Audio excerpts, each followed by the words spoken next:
chers téléspectateurs, dans cette édition événement de Sahel TV. Focus sur la crise qui menace la ligne éditoriale de Sahel TV, votre chaîne indépendante.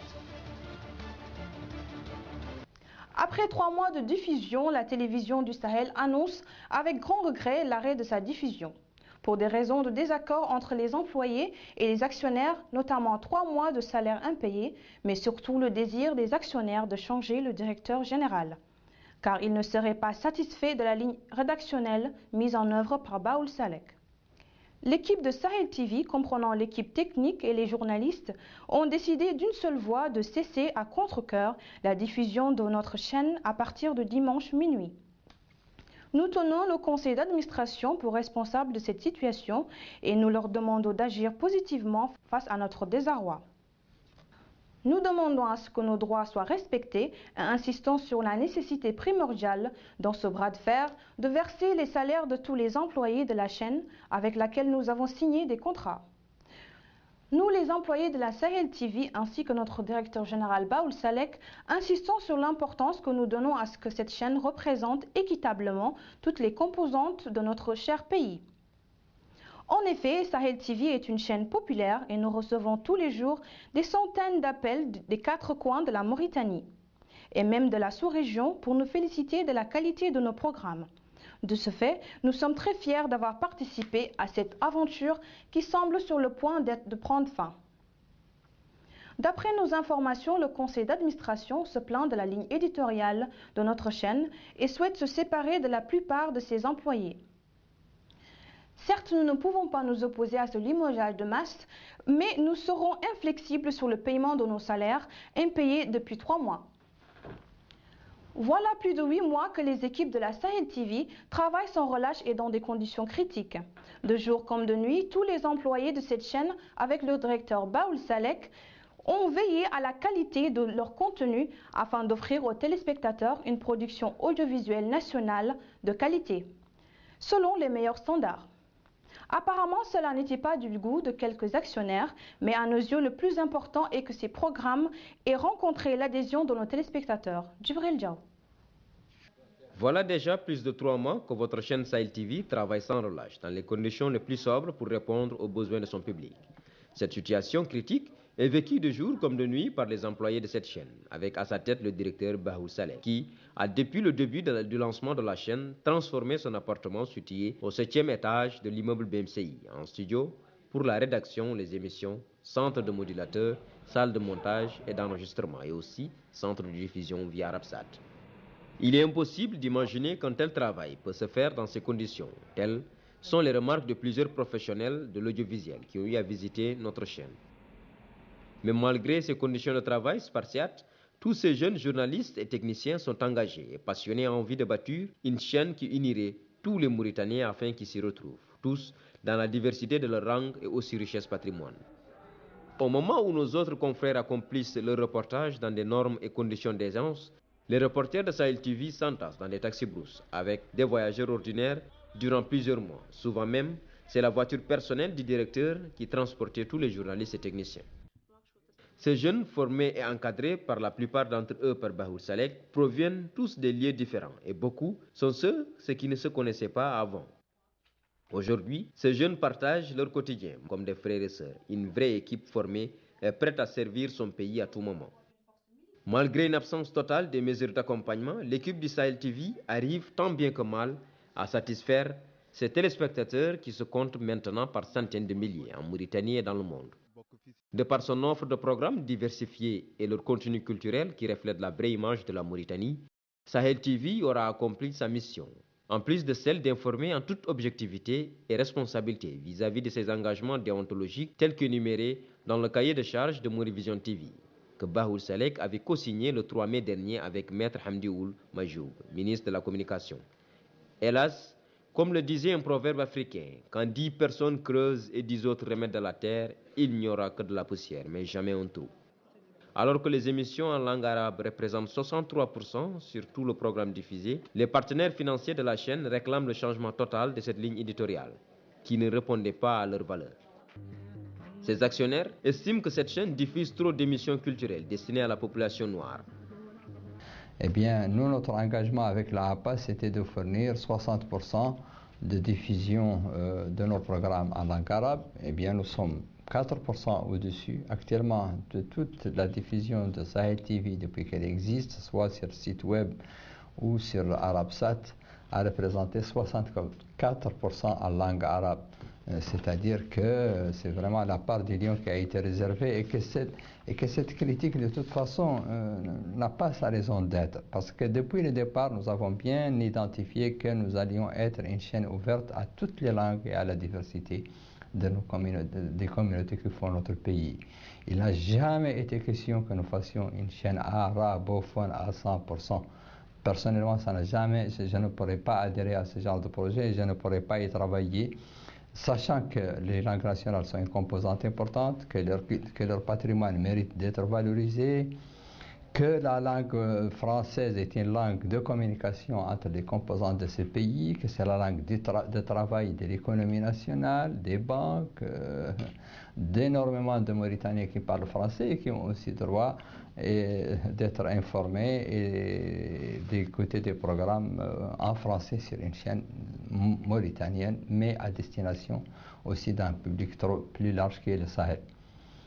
Son but, qui est désormais celui de toute l'équipe, est de rassembler autour de lui et de réunir tous les Mauritaniens autour d'un seul écran. L'objectif est de retrouver cette Mauritanie déchirée et dispersée, enfin unie après les mésaventures des régimes politiques et des élites nationalistes arabes ou négro-mauritaniennes qui ont tant de fois détruit le ciment fragile de l'unité du peuple mauritanien.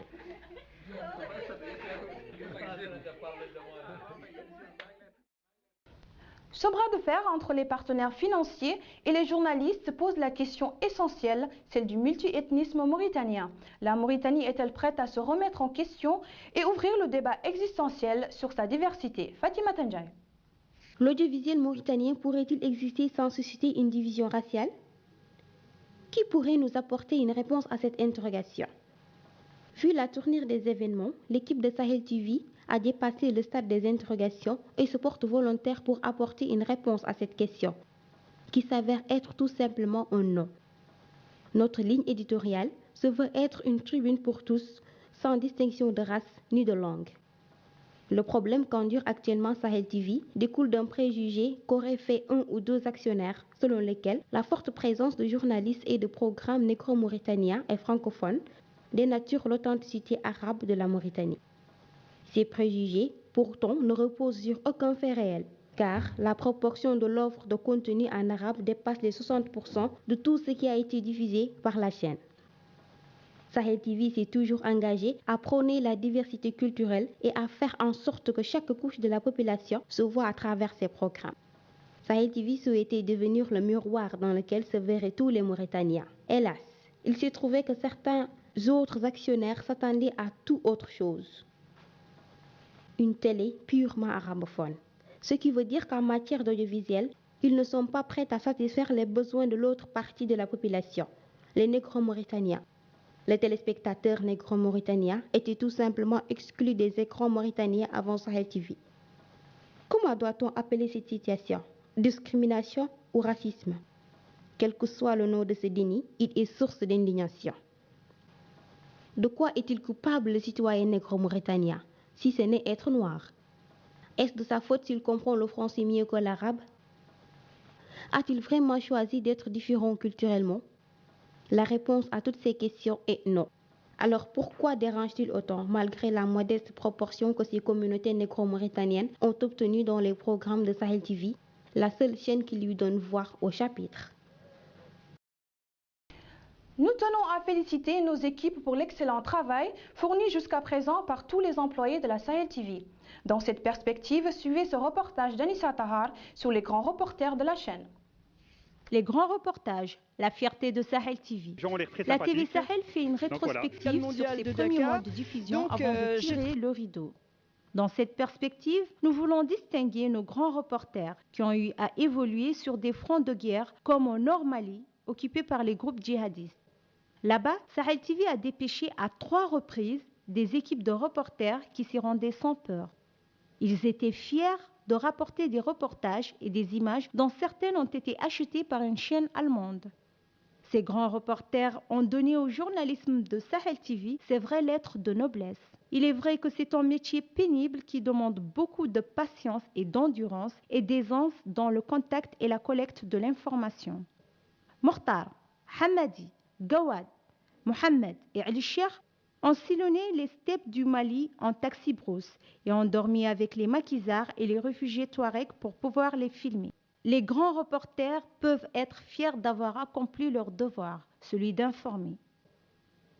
D'autres grands reporters, comme Demba, sont allés essaimer le Guidimara pour recueillir les peines et les joies de ces populations dans leur langue locale, le soninké. Comme notre reporter Soumeya qui est allé couvrir l'événement de la grève de la MCM à Agjuj. Sans oublier la couverture de Djibril Diaw sur les élections présidentielles au Sénégal. Une autre équipe de femmes reporters est allée couvrir les 48 heures de Djouk. Fatoumata Ndiaye, Kanté et Farmata ont fait la fierté de la chaîne à Rosso. Tant d'autres équipes ont sillonné les villes de Ouadane, de Zouérat, de Matamoulane, de Bogué, de Nouadhibou et d'Atar. Nous voulons tout simplement prouver à nos téléspectateurs que la chaîne a déployé beaucoup d'efforts pour couvrir l'actualité où qu'elle soit, sans distinction d'ethnie ou de langue. À Sahel TV, on ne fait pas de différence entre nos concitoyens. Ils ont les mêmes droits et les mêmes devoirs. Les journalistes de la chaîne sont ainsi des Mauritaniens qui œuvrent pour l'unité nationale dans le respect des différences. Notre chaîne de télévision traverse des difficultés graves qui menacent sa pérennité. En effet, les adversaires de notre ligne rédactionnelle font toutes les manigances pour étouffer Sahel TV qui est devenue en peu de temps la tribune vers laquelle s'adressent tous ceux qui subissent des injustices et ils sont nombreux dans notre pays. Sahel TV est fier de leur avoir donné l'occasion de s'exprimer. Pour plus de précision, nous accueillons sur ce plateau M. Baoul Salek, directeur général de la Sahel TV. Bienvenue M. Salek. Merci de m'inviter. Dites-nous M. Salek, quelle est la nature de cette crise qui menace la Sahel TV? Écoutez, cette crise est une crise gravissime.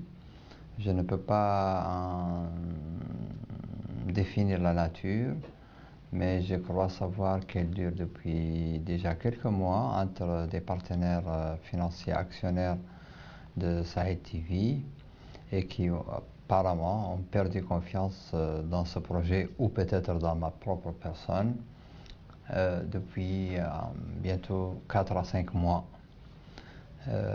Pourtant, en général, des bailleurs de fonds peuvent reprocher à leur manager de projet d'avoir fait des dépassements dans les budgets qui étaient prévisionnels.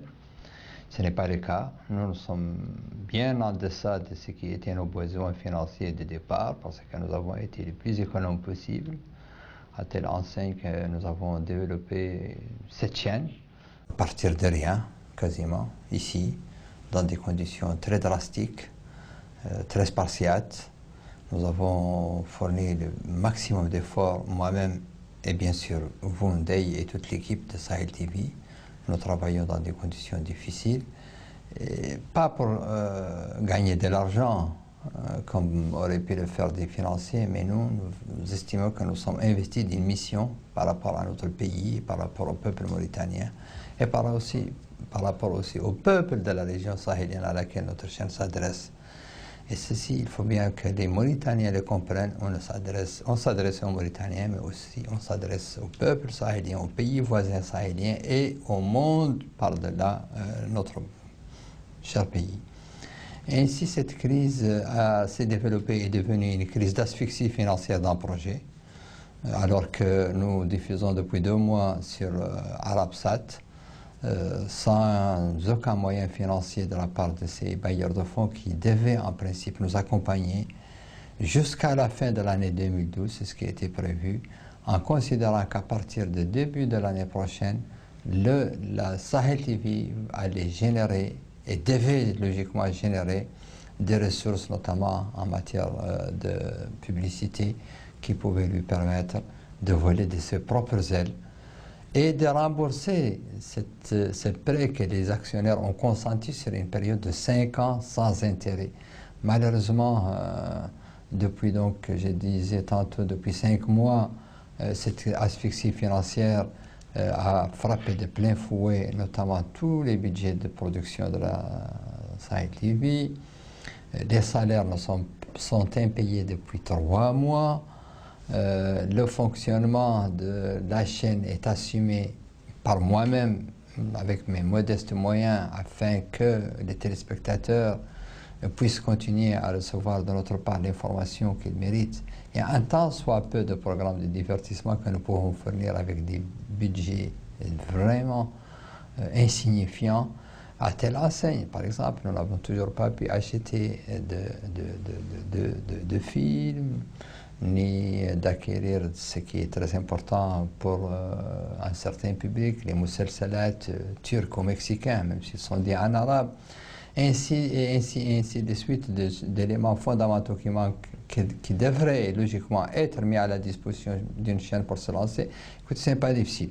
Pour l'instant, ce projet a coûté aux investisseurs la somme de 200 000 ouguiyas, dont uniquement 50 millions ont été investis seulement dans les programmes, l'émission, les salaires, le fonctionnement de cette chaîne. C'est-à-dire que c'est dérisoire. L'autre somme a été investie dans l'acquisition du matériel et le paiement de 30 millions d'ouguiyas comme redevance à la APA.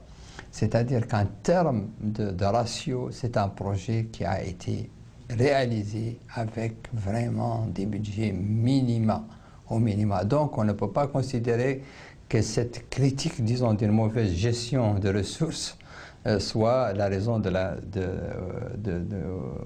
cette crise. Alors, on suppute et certaines rumeurs circulent selon laquelle certains des actionnaires voudraient voir davantage d'offres de programmes arabophones sur la chaîne. Eh bien, nous, notre engagement avec la APA, c'était de fournir 60% de diffusion de nos programmes en langue arabe. Eh bien, nous sommes 4% au-dessus. Actuellement, de toute la diffusion de Sahel TV depuis qu'elle existe, soit sur le site web ou sur Arabsat, a représenté 64% en langue arabe. C'est-à-dire que c'est vraiment la part du lion qui a été réservée et que cette critique, de toute façon, n'a pas sa raison d'être. Parce que depuis le départ, nous avons bien identifié que nous allions être une chaîne ouverte à toutes les langues et à la diversité des communautés qui font notre pays. Il n'a jamais été question que nous fassions une chaîne arabophone à 100%. Personnellement, ça n'a jamais, je ne pourrais pas adhérer à ce genre de projet, je ne pourrais pas y travailler. Sachant que les langues nationales sont une composante importante, que leur patrimoine mérite d'être valorisé, que la langue française est une langue de communication entre les composantes de ce pays, que c'est la langue de travail de l'économie nationale, des banques, d'énormément de Mauritaniens qui parlent français et qui ont aussi droit d'être informés et d'écouter des programmes en français sur une chaîne mauritanienne, mais à destination aussi d'un public plus large qui est le Sahel. Francophone par ailleurs, je le rappelle. Monsieur Salek, dites-nous quel est le processus de ce rêve devenir réalité, de ce rêve qu'est la Sahel TV? Écoutez, Sahel TV est un rêve que je porte depuis les années 90, qui n'a pas pu se matérialiser avant cette dernière ouverture de l'audiovisuel. Certes, c'est un rêve que je ne pouvais pas réaliser parce que je n'en ai pas les moyens financiers, s'entend. Mais j'en ai, et j'ai éprouvé la capacité de mener un projet éditorial jusqu'à son terme. Et j'espère que les téléspectateurs qui nous regardent maintenant peuvent apprécier ce que nous avons fait. C'est-à-dire une chaîne ouverte à tous, un micro qui est ouvert à tous les Mauritaniens, quels qu'ils soient du pouvoir ou de l'opposition, ou ceux qui ne font pas partie et qui sont, à mon avis, légion dans les deux camps. Eh bien, ce rêve s'est réalisé. Il peut peut-être demain s'arrêter, mais j'ai l'ambition d'en recommencer un autre si celui-ci ne peut pas se développer avec moi. Monsieur Salek, dites-nous, quelle est donc cette ligne éditoriale qu'on vous reproche? Écoutez, on ne m'a rien reproché parce que moi j'ai demandé à réunir un conseil d'administration depuis le 17 août. Depuis le 17 août, j'ai convoqué un conseil d'administration qui ne s'est toujours pas réuni. Par quelle raison? C'est aux autres administrateurs de répondre. Ce qui est sûr, c'est que j'ai proposé, au vu de la crise qui s'étendait, effectivement, à la veille de la fête del Fitr, quand je n'ai pas pu obtenir pour vous, Ndeye, et pour tous les membres du staff de Sahel TV, le règlement de vos arriérés de salaire, j'ai trouvé que cela était effectivement inconvenant. Et j'ai écrit une lettre, une convocation de tous les membres du conseil d'administration afin de leur présenter ma démission et éventuellement sauver ce qui pouvait l'être. Cette réunion n'a pas eu lieu.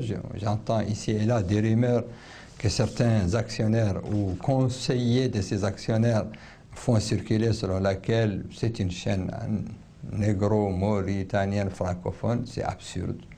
C'est ridicule. Sahel TV est une chaîne mauritanienne ouverte à tous les Mauritaniens. Ce genre de rumeur, moi, je le balaye d'une main. Cette chaîne devait être le miroir de tous les Mauritaniens et les creuser comme votre équipe, comme notre équipe ici est composée.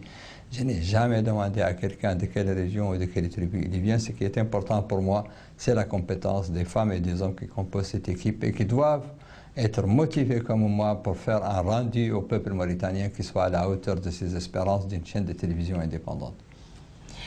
Quelles sont les perspectives d'avenir de cette télé? Je ne sais pas. Moi, son avenir, je n'ai pas entre mes mains. Moi, je ne suis qu'un modeste actionnaire qui est à la hauteur de 15%. Je rappelle quand même aux actionnaires que la licence attribuée par la HAPA est attribuée moi en tant qu'opérateur qualifié et journaliste et non pas à des financiers. Donc, il y a d'autres actionnaires financiers qui sont entre eux, recoupent 55%. C'est plutôt à eux de répondre à cette question. En tout cas, pour ce qui nous concerne actuellement, l'avenir immédiat, c'est que je réclame un quitus de ma gestion, c'est-à-dire qu'on paye vos salaires, vos arriérés de salaire et les arriérés qui sont très minimes, qui se trouvent ici ou là, et après, nous aviserons. Moi, comme je vous l'ai dit, j'ai l'intention de ne pas démissionner de ce métier. J'ai l'intention de continuer un projet et d'en développer. Si ce n'est pas d'égale qualité, il ne sera certainement pas inférieur de qualité à ce que nous avons fait avec Sahel TV. L'avenir est très prometteur et tant qu'il y a la vie, il y a de l'espoir et je vous conseille. Et je vous adjure, vous aussi, chers amis, collègues de Sahel TV actuellement, de ne pas perdre espoir et de continuer à lutter. La vie est une lutte permanente en tout cas. Que pensez-vous de ces employés qui menacent de partir toutefois que vous partiez, une fois que vous n'êtes plus là? Écoutez, je les remercie de leur solidarité avec moi, tout comme j'ai été solidaire avec eux, donc j'ai vécu avec eux tout ce qui a été vécu en bonheur et en malheur. Du fait que personnellement je ne cache pas, et je l'ai déjà dit à ces associés avec lesquels je suis actuellement dans ce malentendu, que j'avais l'intention de développer un autre projet, que ceux qui m'aiment, comme on dit, me suivent et on fera quelque chose d'autre. Et j'espère à la hauteur des espérances du peuple mauritanien. Inch'Allah. Merci M. Baoul Salek pour cet entretien. Merci à vous et merci chers téléspectateurs et j'espère que nous aurons d'autres rendez-vous et que nous nous retrouverons bientôt, Inch'Allah Rabbuna, sur Sahel TV ou sur une autre chaîne. Merci. Inch'Allah. Merci. Toujours autour de cette crise, nous recevons M. Djibril Diaw, journaliste à la Sahel TV et représentant des journalistes et techniciens francophones. Bienvenue M. Djibril Diaw. Merci. Djibril Diaw, parlez-nous un peu des conditions dans lesquelles travaillent les employés de la Sahel TV. Voilà, après tout, je vous remercie de m'avoir accueilli sur ce plateau. Donc ce serait pour moi un grand plaisir aujourd'hui de vous parler des problèmes que vivent mes confrères journalistes comme techniciens. Donc bientôt 3 mois que les techniciens de Sahel TV, techniciens journalistes, vivent dans des situations difficiles, dans des conditions très sobres, pour le seul objectif de répondre à la demande du public mauritanien en général. Mais il se trouve que depuis ces 3 mois, ces employés n'ont pas perçu leur salaire. N'ont pas perçu leur salaire. En même temps, durant tous ces 3 mois, ils font tout d'eux-mêmes. Souvent, c'est avec l'aide du directeur, que je salue de passage, Baoul Salek, qui ne ménage aucun effort aussi pour la réussite de cette chaîne. Donc chez lui, que nous avons transformé en studio d'enregistrement, de rédaction, de centre de diffusion via Arabsat. Donc ces employés aujourd'hui vivent des situations les plus dures, malgré que cela ne soit pas ressenti par nos téléspectateurs, parce qu'ils ont envie d'aller au-delà d'eux-mêmes. Et je pense aujourd'hui que raison pour laquelle je suis aujourd'hui sur ce plateau, c'est pour expliquer à nos chers téléspectateurs que ce que nous vivons depuis bientôt 3 mois est une situation que je peux dire inacceptable, une vraie, je dirais, une vraie surexploitation et une vraie injustice que nous subissons à l'endroit de ces bailleurs de fonds. Jibril Diaw, avez-vous eu à contacter les actionnaires au sujet de la présente situation et sur lesquelles, quelles sont leurs intentions vraiment? À vrai dire, nous avons rencontré l'un des actionnaires qui est passé nous voir. Il s'agit de la personne de M. Bukhari, donc qui est passé nous voir, à qui nous avons expliqué. Et malgré qu'il sait tout ce qui se passe, nous avons fait que lui rappeler, je ne dirais même pas lui expliquer parce qu'il sait ce qui se passe. Donc nous lui avons rappelé les conditions dans lesquelles nous sommes depuis 3 mois, tout en sachant que la plupart de ces employés aujourd'hui, soit c'est des pères de famille, soit d'autres qui ont des charges de leur famille. Donc nous avons traversé des moments les plus difficiles avant le ramadan, pendant le ramadan et après le ramadan. Donc c'est les moments où personne ne peut comprendre comment une personne peut arriver à survivre à ses besoins. Et nous, malgré tout, avec juste cette volonté, cette passion, nous avons quand même pu, je dirais, dépasser ce niveau-là. Donc c'est M. Bukhari, quand il est passé, nous lui avons expliqué la situation dans laquelle nous sommes. Et la seule chose qu'il a à nous dire que oui, je dirai ou je transporterai votre message au bailleur de fonds. Voilà, c'est tout ce qu'il nous dit.